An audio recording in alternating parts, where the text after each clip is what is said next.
Night fell when Osrith recognized High Cross, the junction where the Fossway and Watling Street met. She had gone the wrong way, that was clear. What was also clear was that it would be foolish to attempt to ride south again, taking the same path as she had done almost a week before. Wherever Uhtred and his men, and the Seerwa was not here. 6 days could take them to Alba. It began to snow. Soft flakes settled around her, and Osrith pulled her cloak about her. She had no food, no shelter, for she and Aldhelm had planned to ride through the night back to Aylesbury. So she would rest here and wait until the morning. A small bourne was springing up just beyond Watling Street and Osrith crossed to it, splashing water into her mouth. She had to hope that Aldhelm had realized she was lost, and intended to return to Aylesbury, rather than just gone off, and the desire to ride south grew so great that she untied her horse's rein and drew the beast round. She had to get there, fast, Osrith told herself. Water had refreshed her, and doubts had begun to invade her mind. What would Ethelred say when she got back to Aylesbury? What if she got back before Aldhelm? Or after? Osrith swung her leg over her horse and made to start the horse off to trot, his legs slipping under him as he fought for grip on the hard ground. Then a bang to her head was the last thing Osrith knew until she opened her eyes and found herself in a prison cell. 88,888,888. You have to let them in, Uhtred told his brother. They were standing on the ramparts of Dunham, torches from the gates flickering down towards the men at the gate. It was firmly closed and Ragnar would have it stay that way. We request shelter, Bloodare shouted up. Uhtred looked to Ragnar, knowing that they were all rivals and yet, all Danes. What are you doing here, Ethelwold? It was more an accusation than a question, when finally Heston and his men were admitted. This army is going south, to capture Wessex, he explained, happily. Who else to be king, than the man who was meant to be king? Uhtred rolled his eyes and began to stalk towards Dunham's hall. Behind them, a man carried over the prisoner. Why they had captured someone rather than killed them, Ethelwold would never know. Yes, he had a good horse and sword, and a little silver. But why was he needed? Because a Saxon will cause no suspicion when we send him on for us, Heston said, as he shoved the unconscious Osrith into the cell, pulling off her hood. She fell against the floor and lay there. From the other corner, the chained seer, Skade, floated to the bars. I do not wish to be imprisoned with a Saxon, she demanded to Heston. He sniffed, and scratched his hair, before shrugging. I don't care. You will care, when I take your soul and convene with the 3 spinners. Watch your fate be knitted with that of the world. Ah! She gasped, as she stamped away from the cold gates and huddled down between 2 hay bales, the better to keep warm. Then, she noticed the Saxon's cloak, and strode over to him, untying it and pulling it over herself. 88,888,888. When Osrith woke up, she was shivering. Shivering, cold and hungry. Her horse was nowhere. Had she not slept at High Cross? Was she not supposed to be going south? Further inspection of her own person made Osrith begin to panic. No buay, no cloak nor the silver she had stolen from Ethelflod's desk at Saltwick. When she blinked a few more times Osrith was aware that someone was staring at her. My cloak, Osrith declared, trying to get to her feet. Mine, the woman replied, pulling the thick woolen garment about her shoulders. In her fuzzy state of mind Osrith tried to get up, but her legs would not hold her, and she stumbled back against the side of the cell. A laugh from outside of the cell made Osrith look outside. A guard was laughing at her incapacity. He spoke to Skade in Danish, and the woman replied, bitten, sharp words, a rebuke of some sort, Osrith figured, for her Danish was not very good. So she was in Daneland then, Osrith thought, with, presumably, Danes. She looked across to the woman again, who was giving Osrith an insolent look. She knew her, of that Osrith was certain. But she could not place her. Osrith sighed. The last time she had been imprisoned with a Dane it had been Eirik Thorgilson, and he was a prisoner too. Your death, Saxon, will be mighty entertaining, Skade tormented. I am an Angle, Osrith corrected her, in Danish. The woman must have been surprised, Osrith thought, for her face froze, surprised at being addressed in Danish by a Saxon. Or Angle. Big difference, Skade shrugged. When they pull you limb from limb for their entertainment, it will not matter in the least. But the threats were not going into Osrith's brain. Instead she looked out and into the courtyard of the fortress where she had been brought. Above the ramparts a partial body hung, crows feasting on its synods.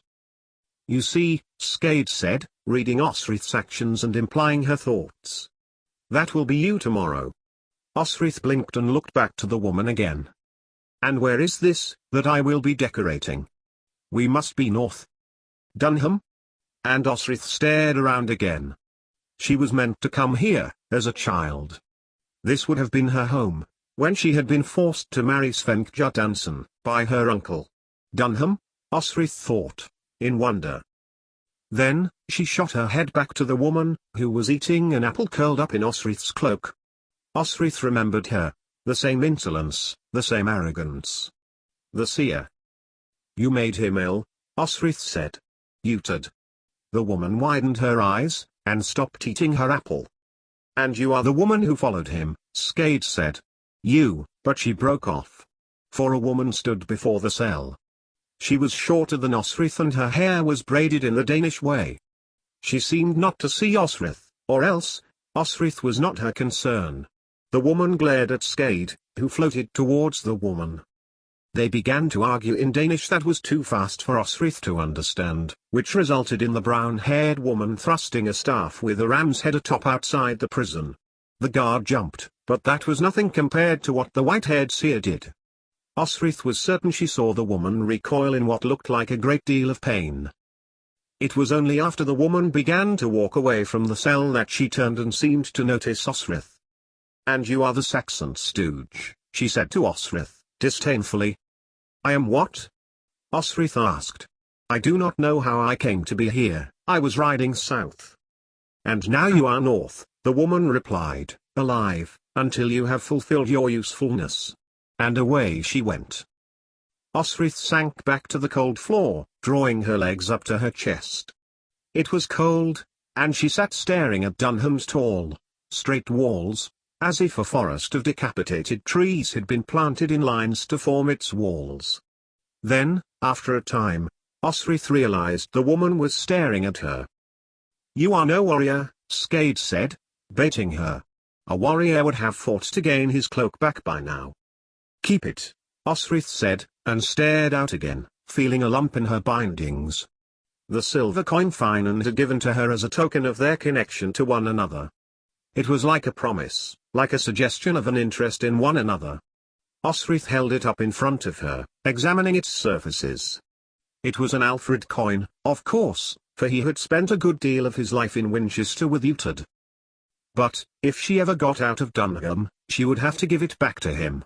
Osrith knew she could not promise what the coin suggested. He was not Tagged, who had agreed to let her fight shoulder to shoulder with him. He was Finan, who was bound to her brother by the words of an oath. It was only when she heard laughter before the cell that Osrith looked up. She must have looked a state, and felt very hungry, and she gripped the coin in her hand. Then, before she could protest, Osrith saw the gates of the cell open and two Danes gripped her arms by her shoulders and pulled her to her feet. Excellent, excellent, Heston declared, as he turned Osrith's face to his. Bring him to the hall. In the brighter lights, Osrith blinked. Around her were Danes, many, many Danes, all staring at her, and other people gathered around the central fire pit. Osrith stretched as the warmth infiltrated her muscles, and she was suddenly hungry again. And aware that the many, many Danes were staring at them. There were two other prisoners, one who had clearly wronged one of the leaders. To her horror, and the jubilation of the Danes, the man who had brought her out of the cell pushed the back of one of them. He tumbled into the fire without even a chance to scream, and the pale yellow flames consumed his body. But not all corners of the hall celebrated. A vacuum of sound came from just behind one of the leaders standing next to the brown-haired woman who had argued with the blonde-haired captive. What shocked her most, Osrith realized, was not the death, but the swiftness, and she forced herself to remain calm. In the smoke and acrid smell which, to Osrith, seemed to resemble smoked bacon, she could just make out figures who were not applauding, and she focused her eyes on them. One of them was a Dane. He had long, braided hair and an upper arm bound in silver rings. He was clapping the tall leader on the shoulder and grinning. Beside him, three other men. A fourth was hovering beside the Dane, and was also reticent in celebration. Indeed, he had his arms folded. "Take them away." The brown-haired woman's leader shouted, "Skoll." He added, raising a wooden cup. The rest greeted them with a "Skoll." And the men who had dragged Osrith began to grab her arms. Osrith struggled, and kicked out at those men who would be, even now, thinking about throwing her in the fire pit, her heart thumping hard. "We have entertainment." The leader who had brought her out approached Osrith and poked her shoulder. "We like that, do we not, Saxon bastard?" "Gale," Osrith corrected, and noticed almost at once a flicker behind the first leader. Someone had moved closer. "I am a Gale." "Well," Heston said, mockingly, "that's almost as good as a Saxon. Hoyt, get your Frisian backside over here and show this Gale what it means to defy the Lord Heston." And Osrith stopped struggling, her heart thumping in her chest. Not because Hoyt was so big, she had the advantage of outwitting him. But because she recognized the name. He was the Dane who had robbed Ulf and Gert on the ship, taken the silver she had given them for her passage. She examined Heston's face, wondering if he remembered her too. Sometimes Osrith wondered why she had even tried to bother, knowing what her brother was like, knowing she wasn't going to the ready-made family of her imaginings. "We will make the square," Heston roared, and men around him roared. But not all of them, Osrith noticed. "The Gale can fight the Saxon, and whoever wins can fight my best fighter." Heston clapped the man on the back, as more shouts and roars of encouragement filled the hall. But Osrith noticed the other leader stand more fully upright. "No," Ragnar said, as he stared at Osrith and the other prisoner. "They are more valuable alive, to work for us." This caused booing and roars of objection, and Heston took a step to Ragnar. "How has the great Ragnar Ragnarsson come to be such a bore?" The words were a challenge, but Ragnar did not respond to them. Instead, he stood by the ashes of the fallen prisoner and addressed the Danes at large. "We are one army," he declared. "We are heading south, we go to Wessex to take everything." Ragnar was circling all the warriors now, and clapping them on the back. "We will have time later to celebrate. But I need all of you to advance, as one, south. And then your champion can fight the Gale." He grinned as he took Osrith around the shoulders, raising a fist to hit her. But Osrith was quicker than he expected, and ducked under his arm. "He is quick," Finan remarked to Utad, bearded chin resting in hand. "Although I do say that I would not like to witness any more burnings," he added, as the other man met the fate of the first. Heston pulled the man in over the flames, clearing the way for Ragnar and the Gale. "We have entertainment," Heston declared, as Ragnar made to grab Osrith. But she was again too quick, and Ragnar hit one of Bloodair's men, sending him reeling into others. That caused the men to push the man back towards Ragnar, who hit him back, in the jaw. "Just, everyone, stop." It was Bryder's voice. "Listen, all of you, we are not one army if we choose to fight one another." Osrith had taken some steps backwards, but was now being held by the shoulders by two of Ragnar's men. "Get him, Ragnar!" One of them shouted, but instead of punching at Osrith, he took a burning log from the fire and burned her arm. She screamed, and tried to struggle, but the men holding Osrith's shoulders gave her no advantage. She waited, screwing up her eyes, for Ragnar to attack again, but it never came. Slowly, Osrith opened them. "A woman, Heston?" Ragnar asked. "I am no woman," Osrith declared, pain shooting up her left arm, her flesh throbbing from the burn. "Does anyone know this woman?" Ragnar asked the assembled Danes. "I would like to know her," someone shouted, causing a ripple of laughter. Beside a Dane far from Ragnar and close to Utad, Finan spied something. "Look here, Lord," he said, pointing to the handle of a blade in the belt of the Dane. He pointed to a straight line cut into the leather where at various points lines had been cut, sometimes 2, sometimes 3 or 4, sometimes these lines were one side of the main line, or the other. "So? It spells something," Finan told him, turning his head to check the other end of the line. "It spells nothing," Utad replied, "it's just decoration." But Finan had tapped the Dane on the shoulder. "What is your sword called?" Finan asked. The Dane, drawn from the entertainment before him, turned to Finan. "Nothing," he said, and looked back. "Not victory?" The Dane looked back to Finan. "No." "For the last time," Ragnar declared, "does anyone claim this woman?" "Get her on her back," declared Heston, holding Osrith's forearm. She shook him away, angrily. "It's Osrith," Finan told Utad. His lord turned and gave him a frown. "It is not," he replied and shook his head to his friend. "You are obsessed, Finan. So why does that man have her sword?" But the deliberation got no further, and nor did Heston's insistence they shared Osrith, because another man stood before them. "Yes," Ethelwold said, standing in a way he thought was humble. "Though not well, she is a Gale, once in service to my uncle." He bowed superciliously, and offered his hand to Osrith. The two Danes holding her shoulders loosed her, and Osrith looked down to Ethelwold. And punched him in the face. This brought howls of laughter from the Danes, and Ragnar too. Osrith looked up at him, as he brought a hand to rest on her shoulder. "You are indeed a warrior," Ragnar declared. Then noticed something in her hand, which he took from her. At the same time, Finan had withdrawn Osrith's blade from the Dane's belt and had pushed past Utad. "This is yours, is it not?" His question was in Gaelish, and Osrith stared into his face. "Take it," he declared, ignoring the commotion behind him, and Osrith grasped the hilt, her hand falling over Finan's fingers as he let go. As he stepped back, Finan's eyes caught the coin. "You recognize this?" Ragnar asked. Finan nodded. "Then she is indeed your woman?" Behind him, Ethelwold was getting to his feet. "Or the woman who is Edward's nursemaid," he put in, rubbing his face. "Tell me, does he suck hard on those tits of yours?" "May I kill him?" Finan asked Osrith, "or do you want to do it?" Ragnar stepped between them. "Stand in the queue," someone shouted. "There will be no more killing," he declared, "and if this Gale is known to you, do you claim her?" Finan stared at Osrith, who was looking back to him. "He is a friend to me," Osrith declared.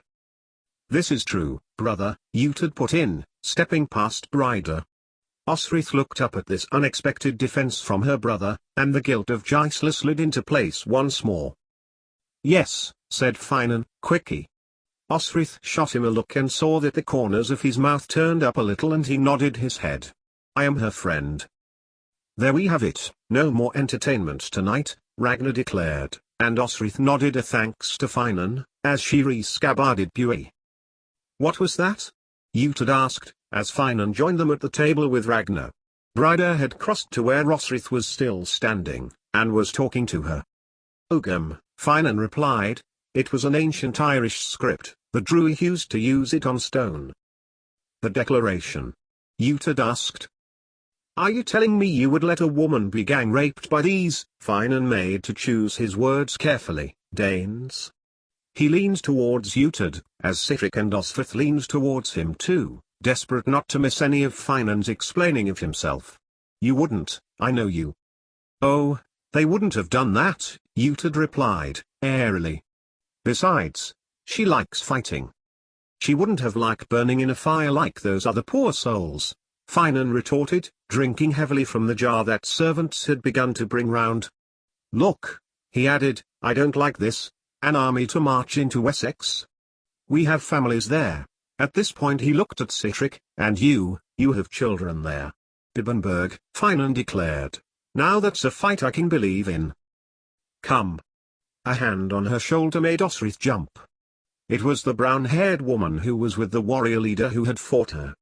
You fought bravely. It takes real courage to stand up to Ragnar. Is he your husband? Osrith asked, as she led her to a table. Bryda called one of the servants to her and gave her instructions to bring food. I think what saved your life with Ragnar was that you are a Gael, not a Saxon, Bryda continued. He fought in Ireland, can you too, she added, indicating a flame-haired Dane eating 2 fowl eggs at once beside Ragnar. And a memory filtered into Osrith's brain. Did she know them? Had she faced them at Doia? It was likely. Ragnar was a very handsome man, and Canute... She seemed to remember they were near one another. Blood heir? This Jarl Sigurd? Had he travelled to Irian to attempt an attack on a coastal monastery too?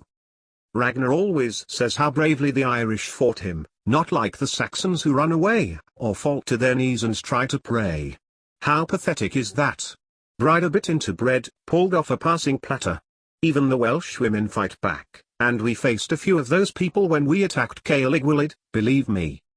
So, Bryda said, looking Osrith up and down. Why are you in England? Osrith shrugged her shoulders. I was lost, Osrith replied. I was going north, to begin my search for my family. Unfortunately, Wessex got its claws into me, and I had to work to earn silver.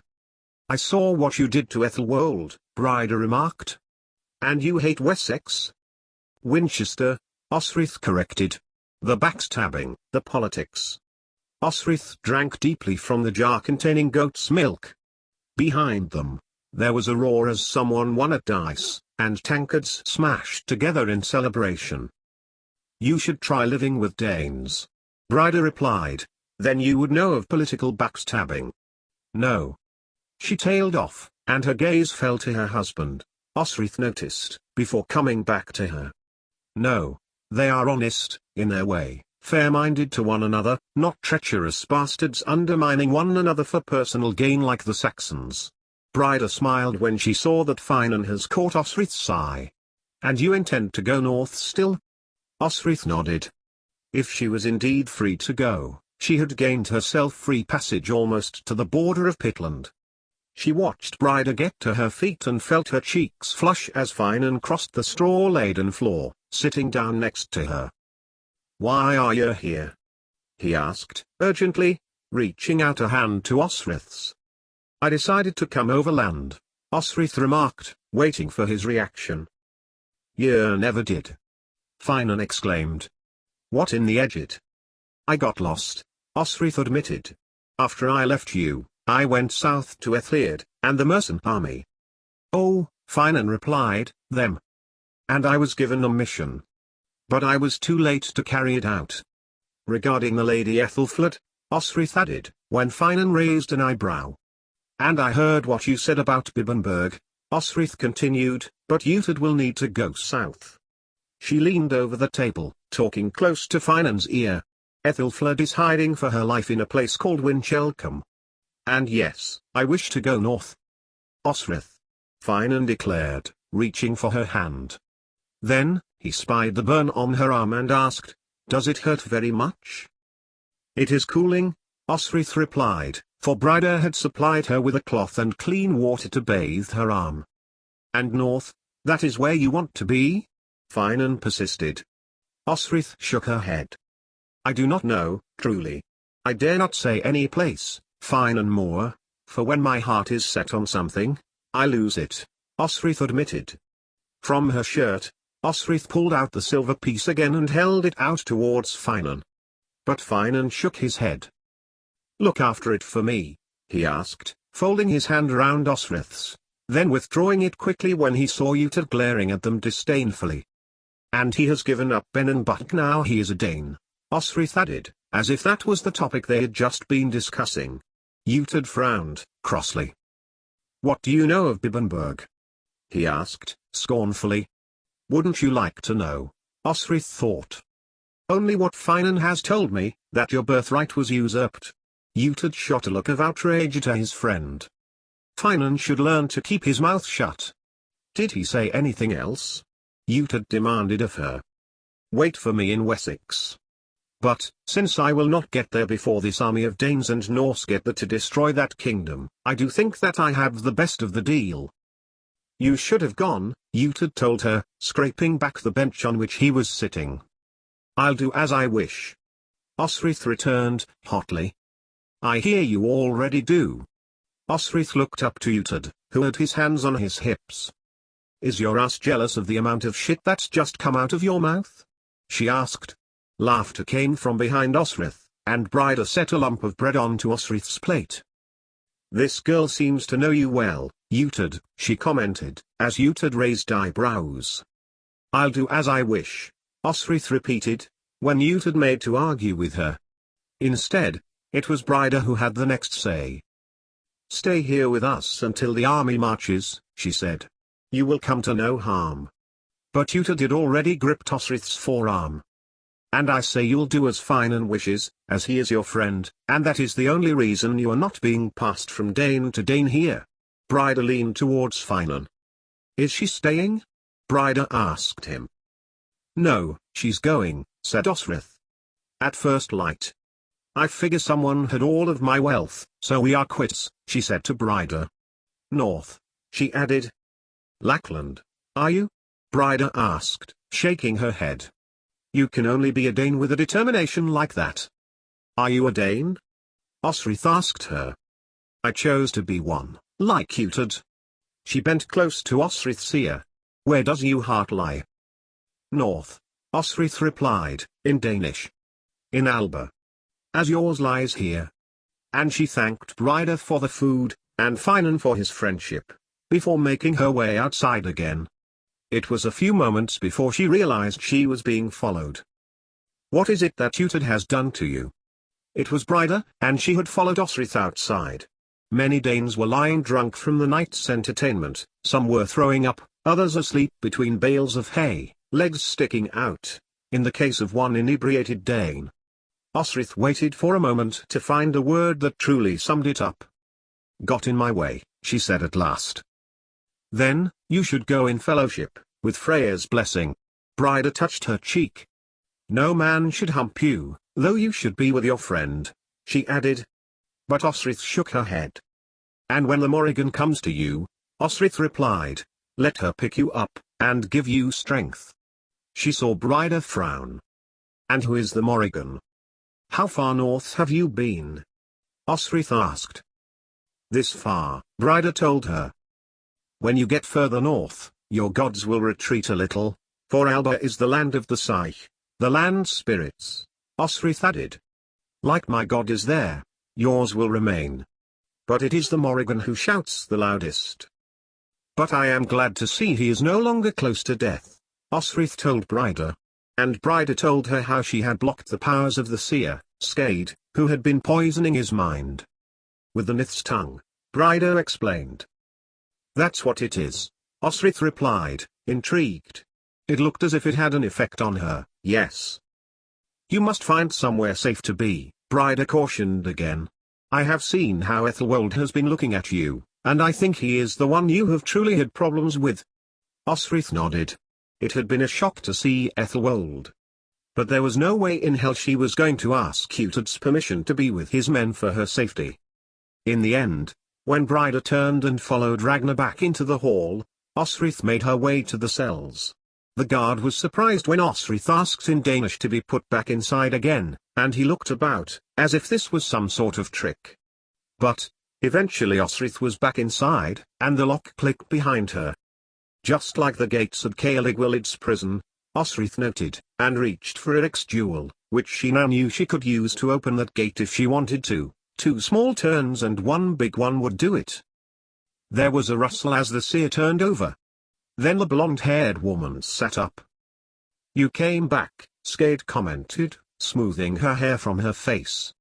She looked smaller and less threatening than when Osrith first was thrown into the cell. Perhaps the threat of blocking of power had changed her. But there was still a sense of darkness, of power beyond the living. She turned her head to Skade. Who is the Morrigan? Osrith smiled in the darkness. I heard you talk to that bitch Bryda, she added. The oldest living goddess in this land, Osrith replied. The great queen of the Psyche. and the Sihar. The embodiment of everything. The spirits of the land and sea and sky. Osrith looked at Skade again, a realization falling to her mind. And you fear me, why? You have been touched by this great queen. Skade moved over to Osrith, her body twisting in such a way that it put Osrith in mind of a great snake. Yes. Powerful? Oh, powerful indeed. She has passed through my bones, so believe me when I say, your gods are nothing to her power. And you are Christian? Ost nodded. How do you think your God has served you? God is not there to serve, we are there to serve him. So you are in his favor, then? Skade's eyes flashed with a brightness that Osrith did not think possible, for the only light now was the setting sun. If I am here, it is because he needs to be. And then Skade turned away suddenly, and slunk back into the shadows. Talk to me no more. The woman demanded. Then, she said one more thing, before saying no more to Osrith, and Osrith always wondered whether she had heard it from Skade's lips or whether the thought had just arrived in her brain. You made the sun die.